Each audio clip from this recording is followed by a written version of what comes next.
ઋષિ કહે છે, દૈત્યોની સેનાને આ પ્રમાણે નષ્ટભ્રષ્ટ થતી જોઈને મહાદૈત્ય સેનાપતિ ચિક્ષુર ક્રોધે ભરાઈને અંબિકા દેવી સાથે યુદ્ધ કરવા માટે આગળ વધ્યો. તે અસુર રણભૂમિમાં દેવી પર એવી રીતે બાણવૃષ્ટિ કરવા લાગ્યો કે જેમ વાદળા મેરુ પર્વત પર જળધારો વરસાવે છે. ત્યારે દેવીએ પોતાના બાણોથી તેના બાણસમૂહને અનાયાસ જ કાપી નાખીને તેના ઘોડાઓ અને સારથીને પણ મારી નાખ્યા. એ સાથે તેના ધનુષ્યને તથા અત્યંત ઊંચી ધજાને પણ તત્કાળ કાપી નાખીને હેઠા નાખ્યા. ધનુષ્ય કપાઈ ગયા પછી દેવીએ પોતાના બાણોથી તેના અંગો વિંધી નાખ્યા. ધનુષ્ય, રથ, ઘોડા અને સારથીના નષ્ટ થઈ જવાથી તે અસુર ઢાલ અને તલવાર લઈને દેવી તરફ ધસ્યો. તેણે તીક્ષ્ણ ધારવાળી તલવારથી સિંહના મસ્તક પર પ્રહાર કર્યો અને દેવીની ડાબી ભુજા પર પણ ભારે વેગપૂર્વક પ્રહાર કર્યો. હે રાજન, દેવીની ભુજાને સ્પર્શતા જ તે તલવાર તૂટી ગઈ અને પછી તો ક્રોધથી આંખો લાલ કરીને તે રાક્ષસે હાથમાં શૂળ લીધું અને તેને તે મહાદૈત્ય ભગવતી ભદ્રકાળી પર ચલાવ્યું. તે શૂળ આકાશમાંથી નીચે પડતા સૂર્યમંડળની જેમ પોતાના તેજથી પ્રજ્વલિત થઈ ઉઠ્યું. તે શૂળને પોતાની તરફ આવતું જોઈને દેવીએ પણ સામે શૂળનો પ્રહાર કર્યો. તેનાથી તે અસુરના શૂળના સેંકડો ટુકડા થઈ ગયા. સાથે તે મહાદૈત્ય ચિક્ષુર પણ માર્યો ગયો. મહિષાસુરના સેનાપતિ તે મહાપરાક્રમી ચિક્ષુરના માર્યા ગયા પછી દેવતાઓને ત્રાસ આપનારો ચામર નામનો અસુર હાથી પર ચઢીને આવ્યો. તેણે દેવી પર શક્તિનો પ્રહાર કર્યો, પરંતુ જગદંબાએ પોતાના હુંકારથી તેને ઘાયલ અને તેજહીન કરી દઈને તત્કાળ ધરતી પર ઢાળી દીધો. શક્તિને તૂટી પડી ગયેલી જોઈને ચામરને ઘણો ક્રોધ થયો. હવે તેણે શૂળ ચલાવ્યું, પરંતુ દેવીએ તેના પણ પોતાના બાણોથી કાપી નાખ્યું. એ દરમિયાન દેવીનો સિંહ ઉછળીને હાથીના માથા પર ચડી બેઠો અને ખૂબ જોર લગાવીને તે દૈત્ય સાથે બાહુયુદ્ધ કરવા લાગ્યો. તે બંને લડતા લડતા હાથી ઉપરથી નીચે જમીન પર આવી ગયા અને અત્યંત ક્રોધે ભરાઈને એકબીજા પર ભયંકર પ્રહારો કરતા કરતા લડવા લાગ્યા. ત્યારબાદ સિંહ ભારે વેગથી આકાશ તરફ ઉછળ્યો અને ત્યાંથી નીચે પડતી વખતે તેણે પોતાના પંજાઓના પ્રહારથી ચામરનું માથું ધડથી અલગ કરી દીધું.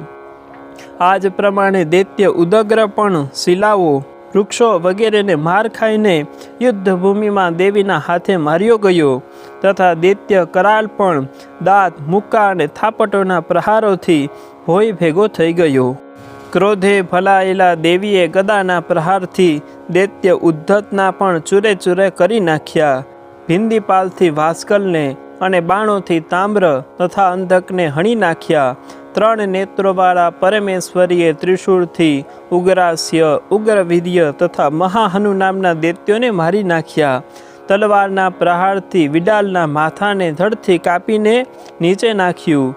દુર્ધર અને દુર્મુખ આ 2 દૈત્યોને પણ દેવીએ પોતાના બાણોથી યમલોકમાં મોકલી આપ્યા.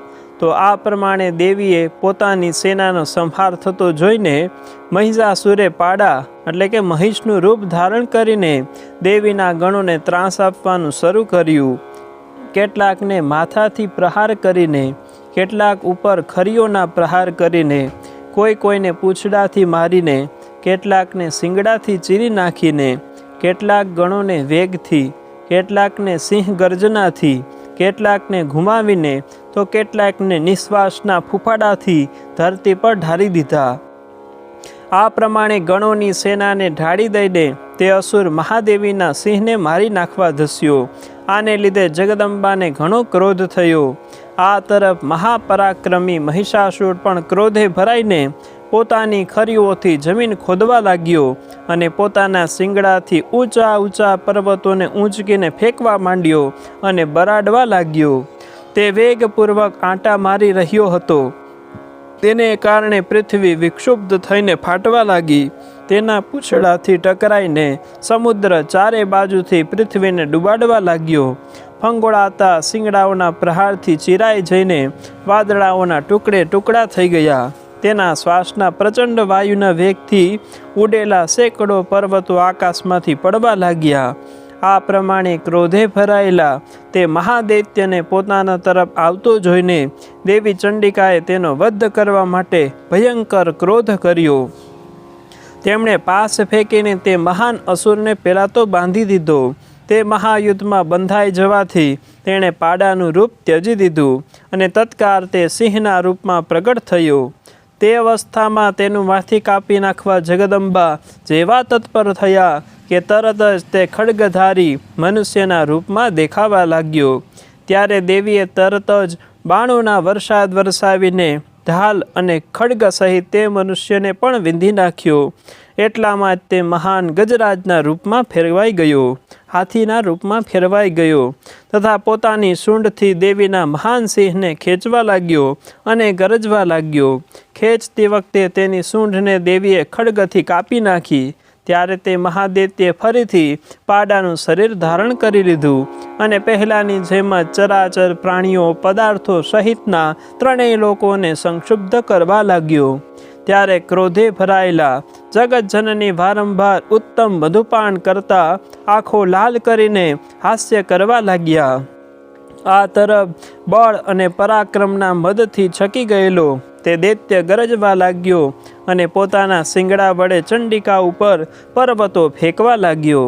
તે સમયે દેવી તેના વડે ફેંકાયેલા તે પર્વતોને પોતાના બાણોના સમૂહથી ચૂરેચૂરા કરી નાખતા બોલ્યા કે તે વખતે તેમનું મુખ મધુના મદથી લાલ થઈ રહ્યું હતું અને તેઓ લથડતી વાણીમાં બોલ્યા. હવે અહીંયા માતાજી કહે છે કે ગર્જ ગર્જ ક્ષણમૂઢ મધુયાવત પીબામ્યહમ મયા ત્વયી હતેત્રૈવ ગર્જસ્યન્ત્યાસુ દેવતા. અરે મૂર્ખ, જ્યાં સુધી હું મધુપાન કરી લઉં ત્યાં સુધી તું ક્ષણવાર માટે ખૂબ ગરજી લે. મારા હાથે અહીં તારું મોત થઈ જતા હવે સત્વરે દેવતાઓ પણ ગરજવા લાગશે. ત્યાં ઋષિ કહે છે, આમ કહીને દેવી ઉછળ્યા અને તે મહાદૈત્ય પર ચડી બેઠા. પછી પોતાના પગથી તેને દબાવીને તેમણે શૂળથી તેના ગળામાં ઘા કર્યો. તેમના પગથી દબાયેલો હોવા છતાં પણ તે મહિષાસુર પોતાના મુખેથી બીજા રૂપમાં બહાર નીકળવા લાગ્યો, પણ હજી અડધા જ શરીર જ તે બહાર નીકળવા પામ્યો હતો. ત્યાં જ દેવીએ પોતાના પ્રભાવથી તેને અટકાવી દીધો. અડધો જ નીકળ્યો હોવા છતાં પણ તે મહાદૈત્ય દેવી સાથે યુદ્ધ કરવા લાગ્યો. ત્યારે દેવીએ ઘણી મોટી તલવારથી તેનું મસ્તક કાપી નાખ્યું. પછી તો હાહાકાર કરતી દૈત્યોની સઘરી સેના ભાગી ગઈ અને સમસ્ત દેવતાઓ અત્યંત પ્રસન્ન થઈ ગયા. ત્યારે દિવ્ય મહર્ષિઓ સહિત દેવતાઓએ દુર્ગા દેવીનું સ્તમન કર્યું. ગંધર્વપતિઓ ગાવા લાગ્યા અને અપ્સરાઓ નૃત્ય કરવા લાગી. તુષ્ટુવસ્તામ સુરાદેવીમ સહદેવ્યેર મહર્ષિભિઃ જગુર્ગંધર્વપતયો નૃતુશ્ચાપ્સરો ગણાઃ. ઓમ ઇતિ શ્રી માર્કંડેય પુરાણે સાવર્ણિકે મન્વંતરે દેવી માહાત્મ્ये તૃતીયઃ જગદંબાર્પણમસ્તુ.